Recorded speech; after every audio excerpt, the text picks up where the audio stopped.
There is nothing more captivating than a corrupted character. If you don't believe me, pick your favorite character. Are they entirely good? Are they the perfect hero? Are they King Arthur from Camelot? Are they flawless? The answer is probably no.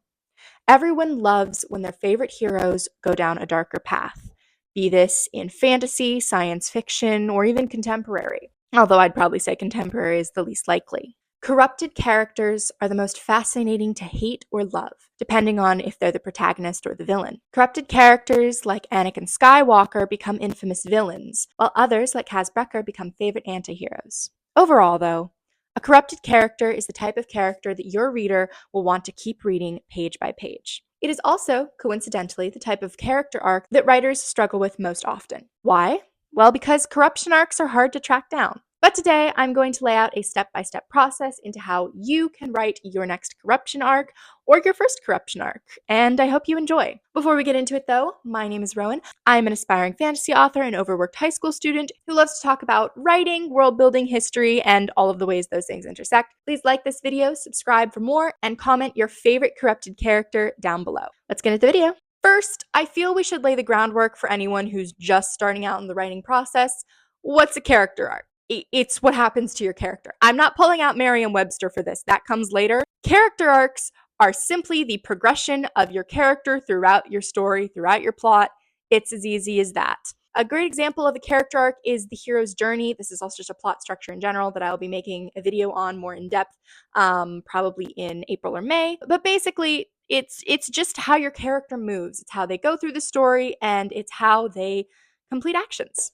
So, yeah, that's what a character arc is. Moving on to the main focus of this video, corrupted character arcs. However, before we move on to corrupted character arcs, we are going to talk about the 5 character arcs in general. There are 5 types of different character arcs. Now, obviously, there are subsects, but these are the major, I'd say, arcs that most characters go through.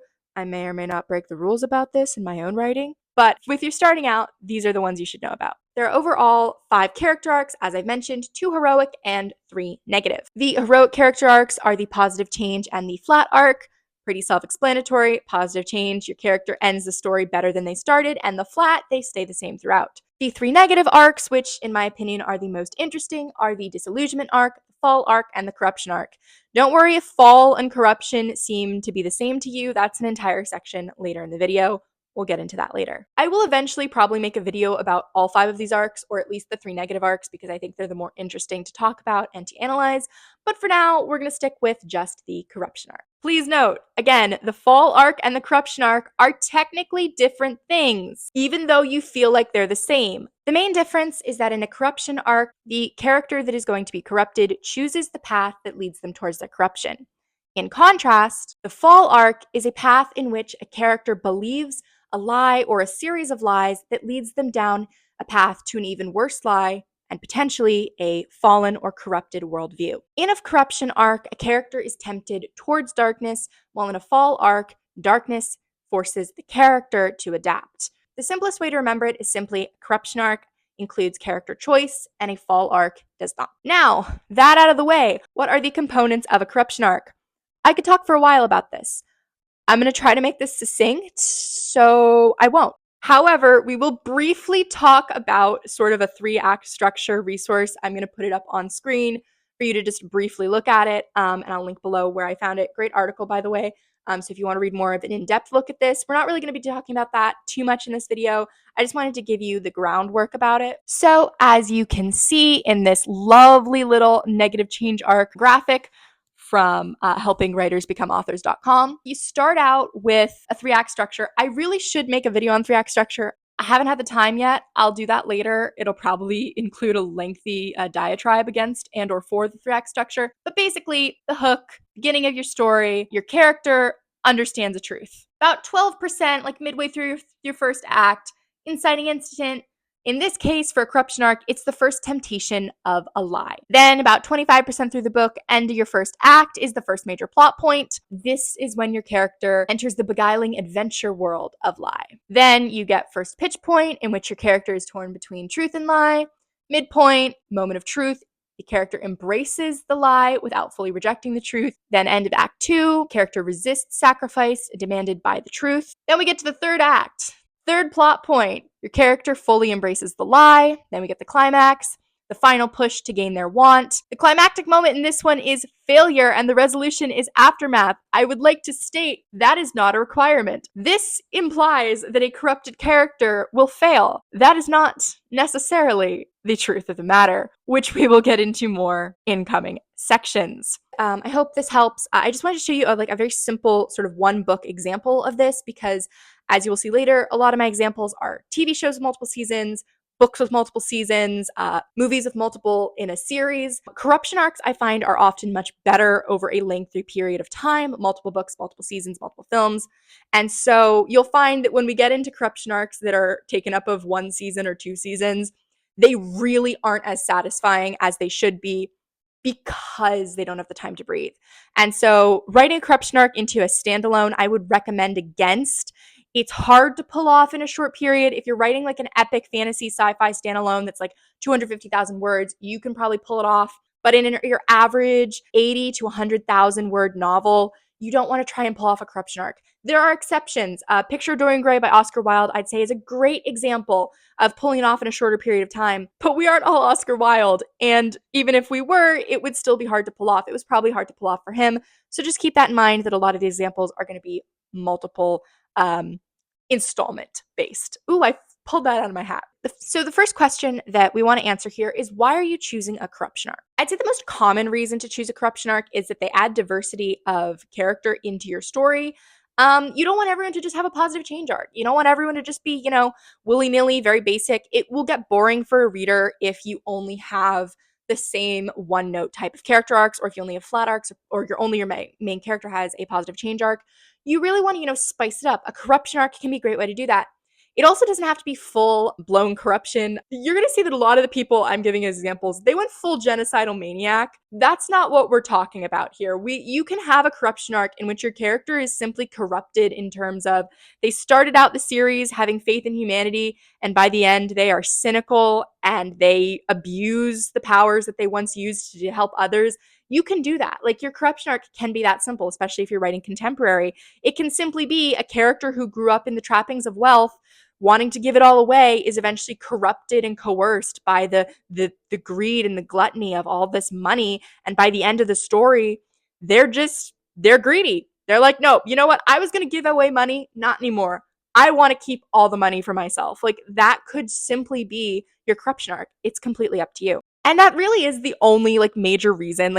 You shouldn't include a corruption arc just to include a corruption arc. You should include it because you want to do it. And I think that's really easy. It's just to make it more interesting, to give you ideas when you're writing a story. It really is just that simple. This is the main reason if you want to include a corruption arc. My personal preference, I think, as you'll see later, corruption arcs are a really great opportunity for a lot of things. And I highly recommend writing them because I think they're fun. And as you will see later, a lot of characters deserve corrupting or inherently will be corrupted. So we'll get to that. Now, this is just going to be brief, but how do you space out corruption arcs over a longer period of time? Because again, I said that was going to be more the focus of this video. If you're doing it over a longer book series, longer film series, longer show series, whatever, it's not very hard. You simply just want to space it out. A more developed corruption arc means a more interesting corruption arc. So really, again, drawing out that development, adding elements to it over say a trilogy or a series of 5 books is much more interesting. A good rule of thumb, I'd say, is if you're writing a trilogy, by the end of book 2, your character should be falling. They should be corrupted. They should be fully ready to embrace it. And then by book 3, they can have fun in the corruptedness. I've never actually done that. My books are longer series, not trilogies, but it's fun. And I think you'll enjoy it. Okay. We'll get to that. Just in general, longer book series allow for more varied character arcs. They allow for less of a simple cookie cutter hero's journey, 3-act structure. They allow for a bit more wiggle room. And really, it makes a corruption arc not only more interesting, but also just character arcs in general more immersive. One example of this, George R. R. Martin's A Song of Ice and Fire. I swear him and Lee Bardugo, I'm just using them in every video. I promise I will eventually make a video where I don't reference one of them. But their books, they're just so well written. But in George R. R. Martin's A Song of Ice and Fire, at the beginning of the series in A Game of Thrones, the character of Jaime Lannister, pure evil. In original outlines, Jaime was going to be super evil, like full-blown evil. But George R. R. Martin, who is a Gardner writer, he's not an architect, he decided, you know what, I'm going to change this. And Jaime Lannister is now on what seems to be a positive change arc, also known as, I'd say, a redemption arc. They're not necessarily the same thing, but I'd say that seems to be what he's on now instead of what would have been a flat evil to more evil arc. And that's a pretty infamous example discarding the show. In the books, it seems he's on an arc of growth, trying to, improve. He's still a douchebag, but like, how can you help it? So yes, that's just a good old example to get you going. Now, next category, next section of like how do we moving on from, we know we want to do a corruption arc, we know how we want to pace it out. How do we make it interesting? How do we give some zest? How do we twist up our corruption arcs? Well, I got some ideas for you because I love a good cliffhanger. I love a good twist. And a corruption arc, it's got them in droves. The first one, I'd say this is a classic. Again, Anakin Skywalker, classic. But like everyone does this. It's just a classic because it works so well. Simply put, dead loved one equals motivation. It's that easy. Basically, if a character is going to lose a family member, corrupt them. I mean, even in Hunger Games, Mockingjay, spoilers. I will put spoiler warnings, but if I'm going to talk about a book and I say the full title, just know there will be spoilers. Okay, guys, just I'm getting out there. There's gonna be spoilers. In Hunger Games Mockingjay, Katniss's sister Prim is killed. And while I wouldn't say this motivates her to go on a full corruption arc, it does motivate her to take action. And it does motivate her to, kill President Coin, do some pretty, not of the status quo type stuff. And so that's just another thing to keep in mind. A dead loved one is really great motivation for any arc, but especially for a corruption arc. Ooh, now, next up, they were destined to fall all along. This is my obligatory prophecy foreshadowing PSA for the day. I love a good prophecy. I love some prophecy foreshadowing. And I highly recommend that if you're writing fantasy or even if you're writing science fiction, I mean, Dune, that's a great example of science fiction with plenty of prophecy. Now, is the prophecy viewed positively in the same way that I view prophecy? No, but it is still a super interesting use of prophecy. And I highly recommend prophecy. I mean, you can even do prophecy in historical, you can do prophecy in all sorts of things. But again, prophecies are fun. I love them. But anyways, the point of this is your corrupted character was destined to fall all along.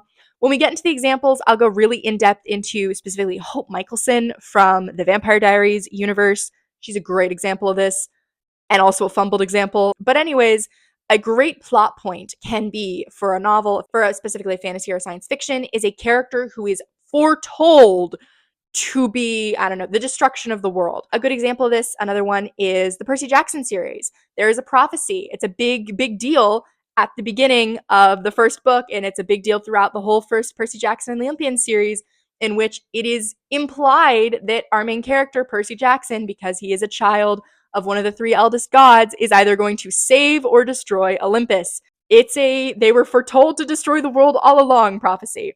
And while I have read many a good fan fiction in which he actually does, he doesn't end up destroying the world, and it ends up being a misinterpretation. But again, that's another example. Prophecy is rife for misinterpretation. Prophecy is rife for they did it themselves. A really great theme in a lot of older stories, especially in a lot of fables and a lot of fantasy works, is someone who brings about a prophecy on themselves. They hear a prophecy. They're so determined for it not to happen that they do anything they can think of to make sure it doesn't happen. Again, George R. R. Martin's A Song of Ice and Fire. Cersei Lannister, Jaime's very psychotic sister, receives a prophecy that says, and I quote, she will be cast down by a younger and more beautiful queen. This leads her to, I'd say, be somewhat misogynistic towards quite a lot of women in her life. She also hears that her children will all die. She'll have 3 children, and gold will be their crowns and gold their shrouds. This implies that they will all be dead. And she tries to stop it, and yet still she fails. And her children die. One of her children is dead in the book so far. All of them are dead in the show. The other 2 are probably for the chopping block, but it's still another example. In trying to prevent a prophecy, you often bring it closer. And that is something to really keep in mind when writing prophecies for corruption arcs. A character might be so desperate not to fall, not to repeat past mistakes, not to become what this prophecy is having. Actually, that's a good point. Repeating past mistakes can be another form of this. I'm a big fan of history repeating myself. I use it a lot in my own writing. Say characters' parents did X. They don't want to repeat what their parents did. They do everything they can not to, and then bam, they do anyways, and it was all for nothing. This is just, it's a great way to add an intrigue to your character arc, and it works wonderfully for corruption arcs. So I highly recommend it. This one's a good twist. Okay. Next, we have sort of a bit of a more twisty twist, which is the unreliable narrator twist, aka they were corrupted all along, which is, in this case, you had an unreliable narrator painting themselves as a protagonist, as a victor, as a good person, and then you find out at the end that actually no, they were corrupt all along, and this has been sort of a slow descent, if you will, a slow show of how a villain became a villain or something like that. I think that's a really clever twist to put into it. I don't think people use unreliable narrators to their full strength enough times in modern novels, and so I highly recommend that twist. Lastly, just like anything you want, like you have the everything. As per my pendant, I'm going to make an Agents of S.H.I.E.L.D. reference here. Marvel's Agents of S.H.I.E.L.D. is my favorite show of all time. And as such, the massive twist, spoilers for something that's over a decade old at this point, the massive twist in the show's first season, after it's been revealed that the evil organization of Hydra has been within S.H.I.E.L.D. the whole time, well, our good old main characters, they think all is one, and then it's revealed that one of the 6 main characters, one of the main team, is secretly a Hydra agent. And it's revealed by him killing multiple good agents and then turning to face his imprisoned former mentor and releasing him. Oh, that was the image of like the blood splattering down the hand of the agent he killed, who doesn't trust easily but trusted him. Oh, it's heartbreaking. It's a heartbreaking twist. That was out of left field. That was out of nowhere. You can do that. You can do whatever you want with your corruption arcs. And I'm a huge proponent for, if you think a crazy idea could be fun, include it, go for it, and just really, really have fun with it when you're writing your corruption arcs. This does bring us, however, to the next main section, which is to root for or not to root for the corruption arc. It's a challenge, I have to say, not to root for the corrupted character, because a lot of times their corruption is justified, and a lot of times, and I think especially because I read and watch a lot of fantasy, a lot of science fiction, a lot of historical, a lot of times their corruption is justified. And it really is. And I'm going to give some examples at the end of this, but it really can be justified. So I think I just want to leave that out there. Again, the corrupted character, they don't always have to fail. They don't always have to be the villain, but you should know pretty early on, are they going to be a villain or are they going to be a protagonist? Because that'll decide how far you want them to go. You want your villains to go further than your heroes always. But like I said, your corrupted character, they don't always need to be taking over the world. They don't always need to be, again, I'm bringing up Anakin Skywalker, but like you don't have to just go on a child killing spree within a few seconds of snapping. It's not necessary. Your corrupted character does not have to be pure evil or nothing. They can be morally gray. They can be an anti-hero. And I think that is a really important avenue that a lot of people overlook when writing corrupted characters that you should keep in mind. Corrupted characters can also be fun to root for. My example actually we're bringing back Leigh Bardugo. She's back. It's very early, but Leigh is back. And specifically her series 6 of Crows. All 6 of the main characters are teenage gang members. All of them. While some of them are less bad than others, by the end of the series, most of them have committed murder. I think Wylan, I don't know. I can't remember if Wylan has a kill count or not. He at least has an inadvertent kill count because he makes explosives. But these are kids with questionable talents. Some of them were corrupted. I'd say Kaz Brecker is a great example. Kaz was corrupted. Kaz, he had some childhood trauma. He grew up on the streets. He learned quick. He learned how to be a gang boss by the time he was 17. This kid he had some trouble going on, but he's fun to root for. He is a very clear example of a corrupted character. Even if he was corrupted before we saw him, he was still fun to root for. And I think that is a really great example of a great corrupted character. Another corrupted character who I think is great to root for is Regina Mills from ABC's Once Upon a Time. Now I'd say she's an iffy one here because she does have a redemption arc, but the first season, she is solidly corrupted, but she's still a fan favorite. She's still fun to root for, even when she's corrupted. And as we'll get into in sort of the overlooked and abused section of this video, the corrupted women of this world are always fun to root for. And lastly, Lorenzo de Medici from Medici the Magnificent, which is now sadly not streaming anywhere, and I am very sad about that. It hurts my soul. Lorenzo, he's corrupted because by the end of he wanted to do good. End of the first season, spoilers for actual history, there's a conspiracy and an enemy, a noble family, tries to murder him and his family in the middle of Sunday Mass. This was Renaissance Florence, mind you. So, like, dudes. They said it was fine. They had papal confirmation, but, like, dudes. By the end of this, he's like, nope, I'm gonna go to war with the freaking Pope. This was Renaissance Italy. Going to war with the Pope? Big no. But Lorenzo, no. He was like so going for it. He's also played by sweet Isaac Cole Michelson, Daniel Sharman, who I adore. So like, of course I rooted for Lorenzo de Medici, man. He definitely got some worrying sections mid-season 3. He's a corruption arc through and through. The next section, because I'm horrible at transitions, is your character corrupted or are they just falling? This is where we're gonna get real in-depth in Anakin, buddies. Any of you Anakin fangirls watching this, you're gonna have a field day. The first thing about this is, does it matter? Does it matter if your character is corrupted or if they're falling? Is there much of a difference to your reader? Honestly, no. A lot of readers don't really care if it's a corruption arc or a fall arc, but you as the writer need to know. It's really important to understand because that'll change how you write your character and how your character's actions affect the story. It's easier to explain this with examples and then a little mini rant. So we're gonna try and be quick. Example 1 is Morgana Pendragon from Merlin. When I say that show is the perfect, like 2021, we're back in lockdown again, like binge watch, oh, it so was. Anyways, Morgana is sort of a famous story. Again, she's based off of a character from Arthurian legend. So they could have gone a lot of ways. Morgana's arc is, in its essence, a corruption arc. It's a fumbled corruption arc because, again, they skip over a lot of stuff midway through a bunch of episodes. But she chooses the path she takes. She is not led there at the beginning, maybe, but by the end, she chooses the path she takes and she chooses to become evil. She chooses to get corrupted. Morgana is a corrupted character, and gods do I love her. She is beautifully unhinged, and she is super fun. She just like hates her brother. She just hates him for no reason. Like actually no reason. Does she hate Merlin? The guy that poisoned her because of a prophecy. Here's the prophecy. Morgana doomed to darkness. Merlin tried to work against the prophecy. He only brought it closer. There we go. There's that example of that great twist, making it more interesting. So yeah, she's a great example. I highly recommend watching Merlin if you want to sort of watch a quick show overview of a classic corruption. Next, again, Anakin. He's a classic. He is a fall arc. A lot of people will disagree with me on this, but Anakin Skywalker is not corrupted. He is a fall arc, and that is because he falls because of believing Palpatine's lie. He believes the lies that Palpatine feeds him about dark power, about using the Force for ways you're not supposed to use the Force. He believes Palpatine, and he falls. And that is what happens. And Anakin falls so far. Anakin falls into child murder. I nearly kill my own wife in like 25 minutes of screen time. Like it's amazing. It's truly a monumental feat how quickly Anakin Skywalker falls, because they had 3 movies and they didn't do much with it. Like you had a hint of it in episode 2 with that little murder spree he went on. But again, the fall of Anakin Skywalker, it's truly a textbook fall case, and I think it's really great.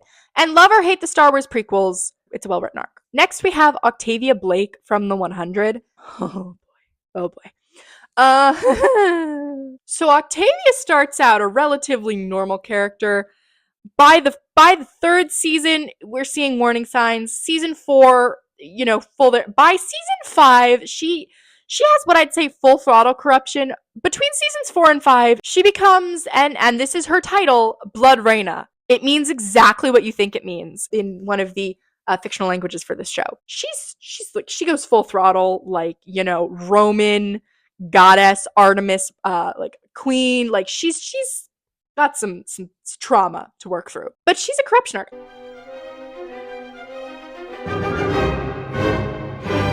Anyways, I think both Morgana and Anakin give you a good example of their similarities between fall arcs and corruption arcs, but in the end, Morgana's a corruption, Anakin's a fall arc, and as long as you, the writer, know the difference and know which one is which, it'll make it much easier for you to decide how your characters go through the story. However, before we move on to the next section and some more in-depth character analyses, some more character analysis for us. I have to go into what I like to call the Wanda Maximoff, Jean Grey phenomena. I could spend hours going through why this pains my soul, but we don't have hours. So let me explain.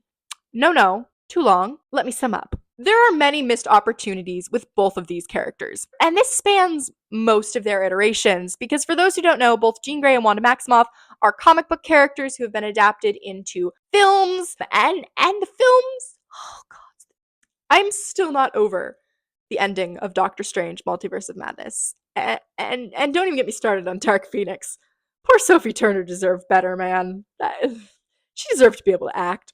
But I digress. I digress for many reasons. Today, we are focusing specifically, because I will have a great transition now. We're going to focus on how both of these characters are almost always labeled as corrupted when they are actually fallen. And this is a very important distinction. They are called corrupted for a lot of reasons, but most of them come down to people saying, well, they started out good, they ended up evil, they were corrupted by their power.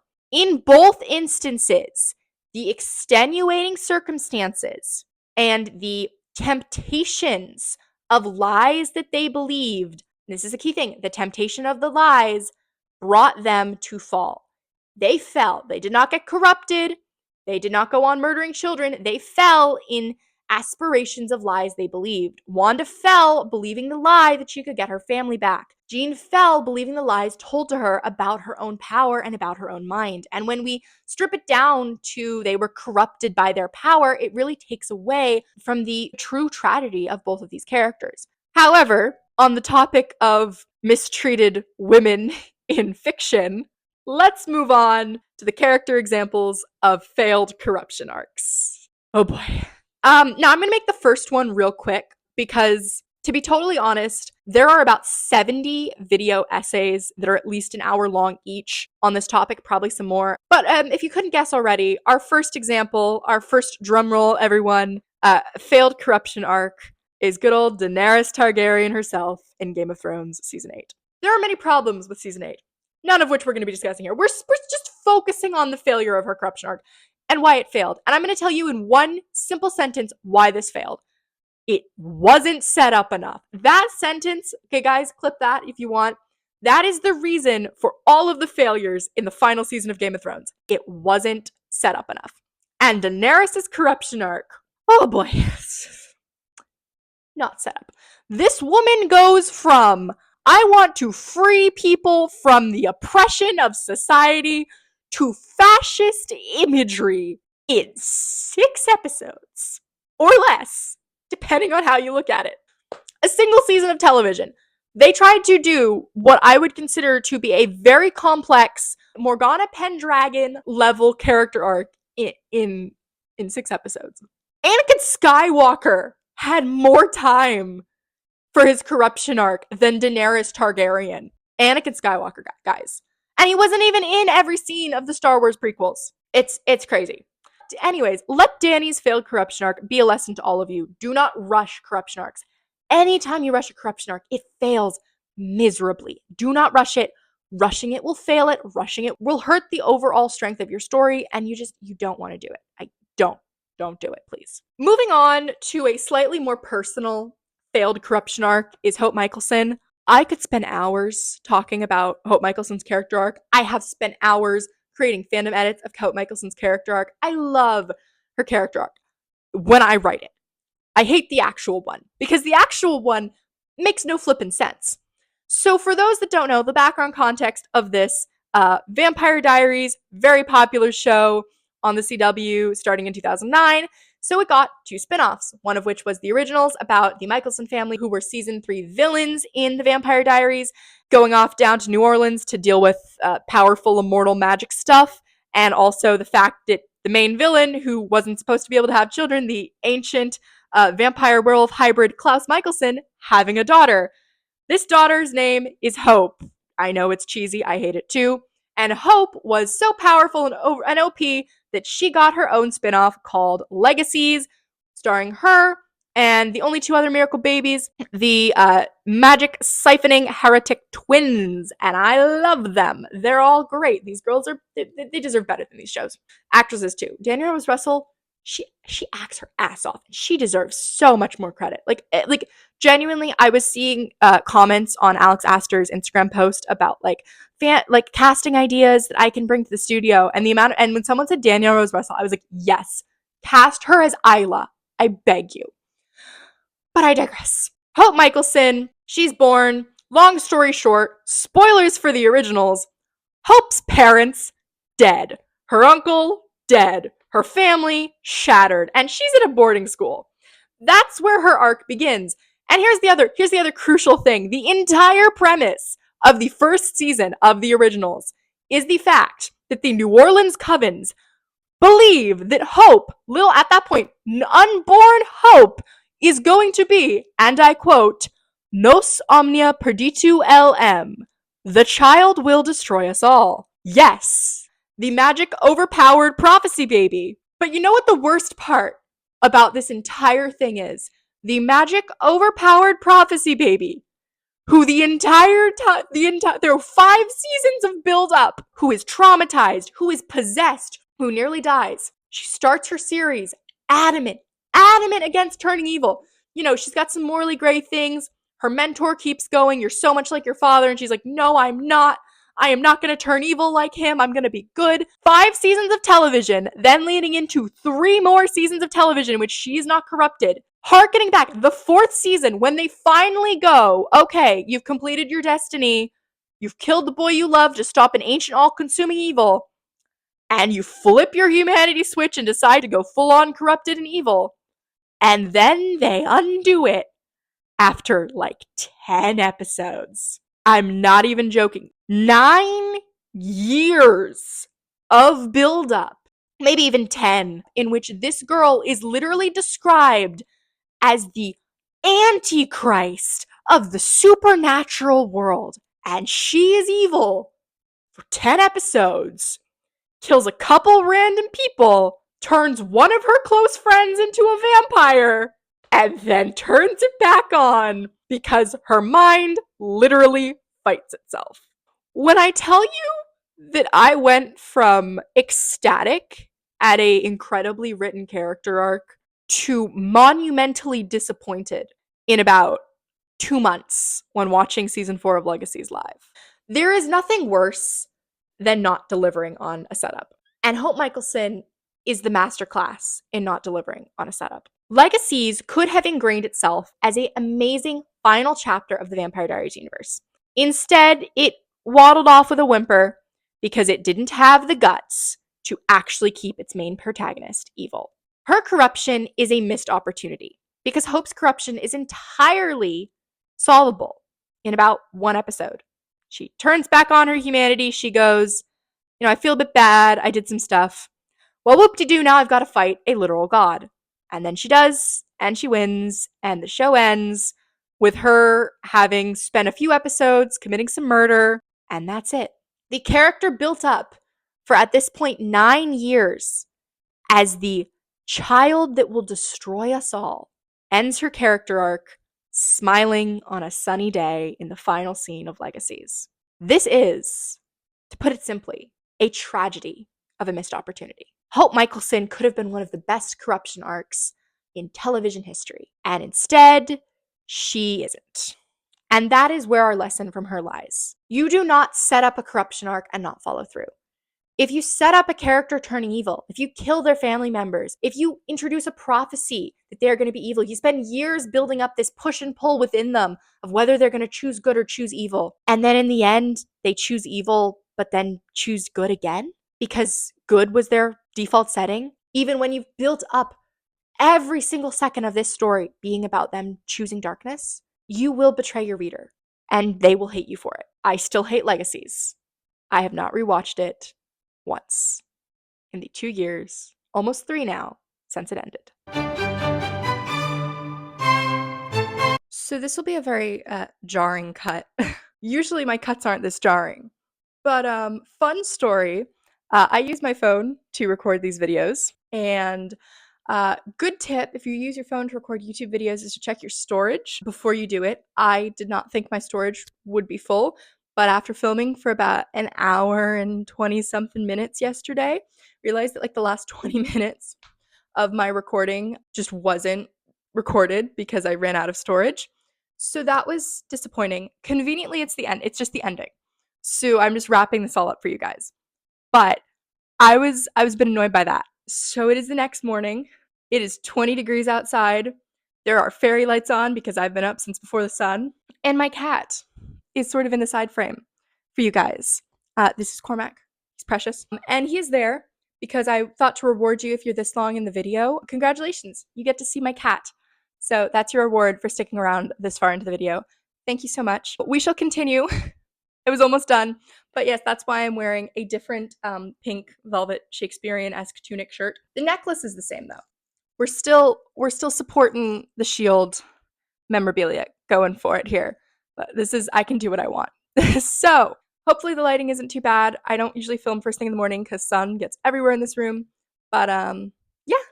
So let's get back into it. Have fun with this little, vague, I don't know, intro.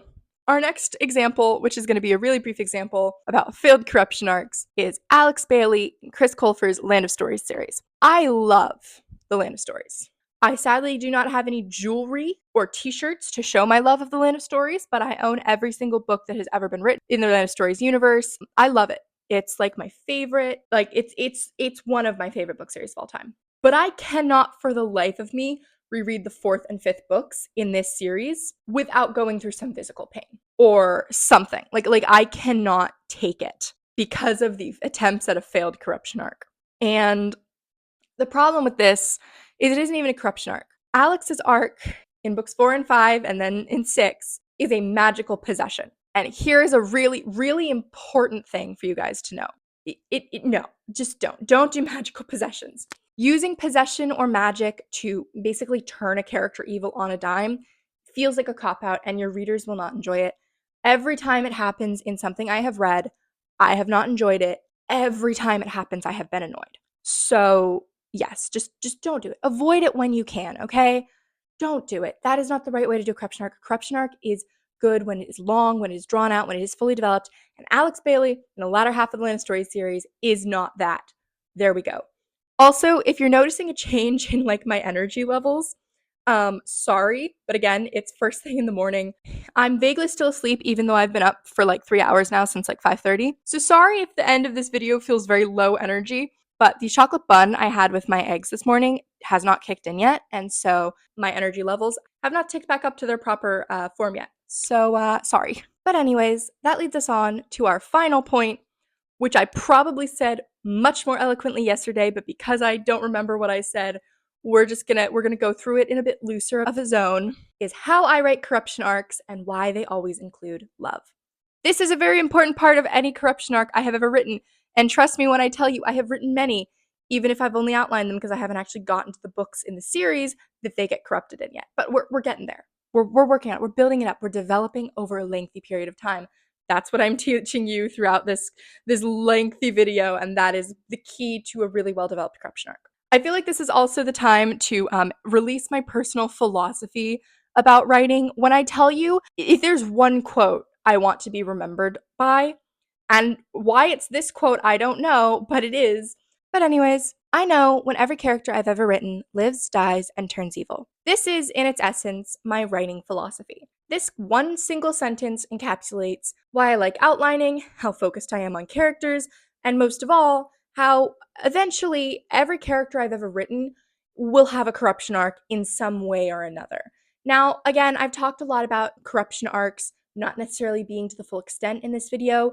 The corruption arc is not always going from 0 to nothing. It's not always Anakin Skywalker, who went from sort of a bit of a whiny teenager to child murder within the course of about 30 minutes.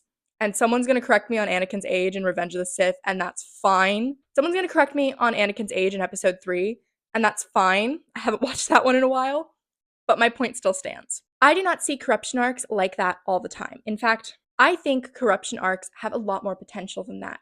Every character should, at one point or another, be tempted by something. And if your character is being realistic, if they're acting like a normal human, they'll probably give in to the temptation. That temptation doesn't have to be pure evil, but it does have to deviate from the necessity of a positive change arc. And because I write fantasy where my characters have amazing powers or have access to incredible artifacts or enchanted weaponry, my characters will always be tempted.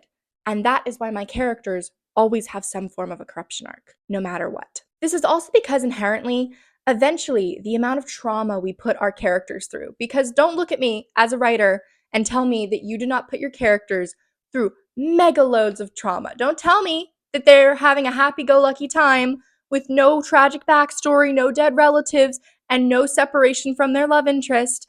I know you're lying and you know you're lying, so don't even bother. But after a finite amount of trauma, it is inherent that these fictional characters will be tempted by this power to simply fix all their problems, to defeat their enemy, to resurrect their loved one. There's no way that they won't give in. It's physically impossible that if you give a character enough time, they won't turn at least a little bit evil. Case in point, the Shadow and Bone series by Leigh Bardugo. See, I'm referencing Leigh again. It's Leigh and Martin, okay? Leigh and Martin, guys, they just have, I know so much about them. In the Shadow and Bone series, the main character, Alina, goes through a journey of acquiring more and more power to defeat the villain and destroy the giant field of shadow darkness known as the Fold. No other information is needed. Can you see how, by the end of the series, with loved ones dying, with people getting kidnapped, with problems building up, she'd be a bit tempted by her powers? And if Shadow and Bone hadn't been canceled, we probably would have gotten a lot more of that entertaining temptation in season 3, considering how season 2 ended. But I digress. I will rant about the cancellation of Shadow and Bone and the potential for a dark Alina Starkov story in my unhinged recap of Shadow and Bone that's coming out next month. Actually, there's going to be 2 of them. There's going to be one for season 1, one for season 2. So if you're interested in that, please subscribe and stick around because that'll be super fun. I'm excited for that. But I digress. This point still stands. Every human or even every non-human magical creature in a given story will eventually be tempted by power, fate, darkness, or even just the potential to solve all their problems. It's in our nature. And ignoring that nature will make an unrealistic character. It'll make the kinds of hero's journey archetypes that modern writers fight against. The Lord of the Rings by J.R.R. Tolkien is an example of this. It is a timeless story because the characters are archetypal, because they are not tempted by darkness. And even if they are, it's for a brief time. They come back afterwards. But it doesn't bother us as readers when we're reading the story, when we're watching the movies, because that isn't what that story is. That story is a remnant of a bygone age, a tale hearkening back to the whimsical propagandist stories of Arthurian legend. And yes, Arthurian legend was medieval propaganda commissioned by bored court ladies, and I could make an entire video on just that. But in the end, your characters, be they human or magical alike, will always be tempted by corruption. In one of my favorite quotes of all time, which I know at least 2 people watching this video will probably start clapping about as soon as I say it, in The Dark Knight, Harvey Dent says, "You either die a hero or you live long enough to see yourself become the villain." I love this quote. It perfectly encapsulates the inevitability of a character being corrupted. Every character will eventually have a corruption arc. This is true in both history and fiction. So this is part 3 of me running out of storage. I have storage again, but we're trying something new. We're having the computer here for my script because I didn't have a lot of space today. Anyways, the inevitability of corruption arcs is seen everywhere. Even Daenerys Targaryen, who, as we've mentioned, had a really rushed corruption arc in the final season of Game of Thrones, is still potentially corruptible. It is highly likely that Daenerys will still be corrupted by the immense power she holds and the words of her advisors. And it is just as likely that eventually she will die due to her corruption, be it at the hands of her dragons, some ice zombies, or her secret nephew that will sacrifice her to make a magical flaming sword. Yes, I am an R plus L equals J truther. In the end, there are only 3 key elements in every corruption arc that you need to take into account. Character flaws, as we've talked about. How can these be abused or exploited by villains or nefarious figures to corrupt the main character? The first is character flaws. These can always be exploited and corrupted, as I've said. Gods, there aren't a lot of synonyms for corrupted. Turned evil, shall we say. These can always be exploited by villains and antagonistic figures. Next, how much do they go through? You always want to take this into account. After enough pain and torment, every character will snap. It's a near inevitability. And lastly, but certainly not least, my personal favorite, power always corrupts. Power is a corrupting force, and underestimating the inevitability of a character arc will only bring you pain. And for that matter, it will only make your characters less interesting. Anyway, guys, I hope today's video was helpful for you and you enjoyed this very lengthy ramble about corruption arcs and all that's to do with corrupted characters. If you'd like to see more character arc videos, don't forget to subscribe, like this video, and comment which type of character arc video you would like me to dive into next. Bye, guys.